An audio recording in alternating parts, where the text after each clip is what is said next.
games going back to Game 7 of last year's finals in the playoffs, tied with their 2012 playoff run for those longest winning streaks since they moved from Seattle to OKC. Meanwhile, out east, back here, we have Game 2 of the Sixers and Knicks tonight.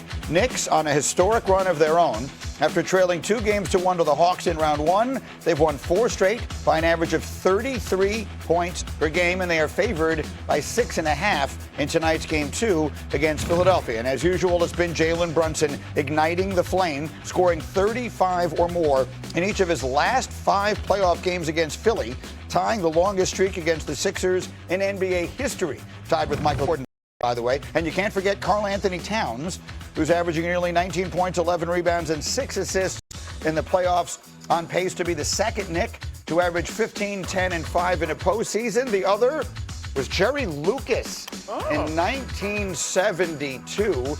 So teams that win Game 1 of a best-of-7 series go on to win that series 75% of the time. Good news for the Knicks. They won Game 1 of their series against Atlanta. Sixers, of course, didn't win Game 1 of their series with Boston, so those stats can go either way. Winman, we've had a day to sleep on it. We look ahead to tonight. Knicks and Sixers in Game 2. What are you watching for early? Well, they're on a generational offensive run here. If they continue to execute at this level, not only with their actual, togetherness and plays, but just their shot making, I don't know if anybody's going to touch them. Jalen Brunson has shot 63% over the last 3 games. Karl Towns has 4 consecutive games where he's had 6 or more assists. A couple of them he's been in the double digits. Nobody's talking about OG Anunoby. Do you know what OG Anunoby's stats are in this postseason so far in 7 games, Greeny? How about 21 points on 64% shooting, 60% from three-point range? This is a killer offensive machine right now. It will not last at this level, but Philly's going to have to really pull him back to be able to get for the next 6 games. So Monica does the Knick games on radio for those of you across the country who do not know.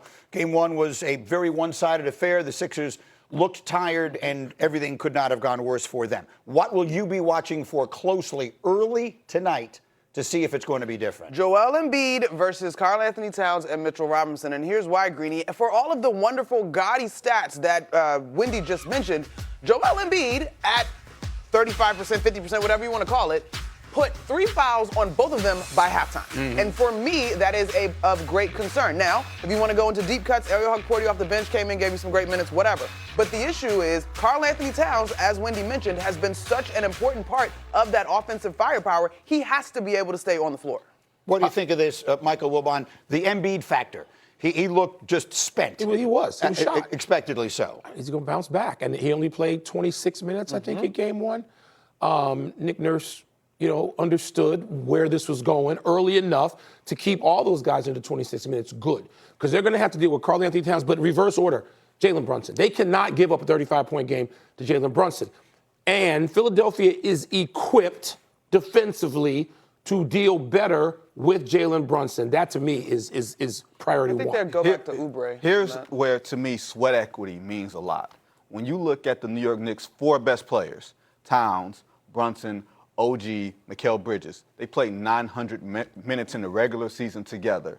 The 4 best players for the 76ers, Edgecombe, Maxey, Paul George, and Embiid, 360. You don't know each other well enough. We can talk all this stuff about Joel Embiid getting the bigs in foul trouble. You know who we didn't see at all in the first quarter? Tyrese Maxey. That's their best player. That is the guy who drives this. Their athleticism helped them against the Celtics. It opened up things for Joel Embiid, and they negated themselves by trying to force Joel Embiid the ball. That's why you have a mismatched roster of players whose skills don't completely complement each other, and they don't have the experience to know it. They don't have the experience. But they had the experience in Boston in Game 7 because Maxey got the ball 3 straight times and took it to the rack 3 straight times, layup, 2 free throws. But that's the fact. So they got to go to that. They got to take advantage of a guy they know he's the best player in a sustainable way on that team. You don't disagree with that? No, I don't disagree with you. But the one thing I will give you this, I think, for whatever it's worth, whether you call it the minutes restriction, the mindfulness, the conceded loss, scheduled loss, I think that was apparent. What you saw from Philly was far from their best. And to as much as the stats have been fantastic right now, Wendy, and I know you can attest to this, if the Knicks go cold from 3, it goes to hell in a handbasket very quickly. And so there's this Like little Boston. thing right now that Philly, if they can turn it up defensively, I have this series going 7, and I'm with the Knicks. Monica is talking from the experience of a person who watched this team play all year long, and they had some highs, maybe not this high. No one's ever been this high, but they had highs and then they had lows. I want to make sure I'm understanding what you're saying. Is Tyrese Maxey the most important player on the floor tonight? Yes. Yes, that's what I We agree. agree. We don't disagree on I think that. Tyrese Maxey has to be the difference. And I understand your point about the Celtics, but the bigs were Luka Garza and Nemias Queta,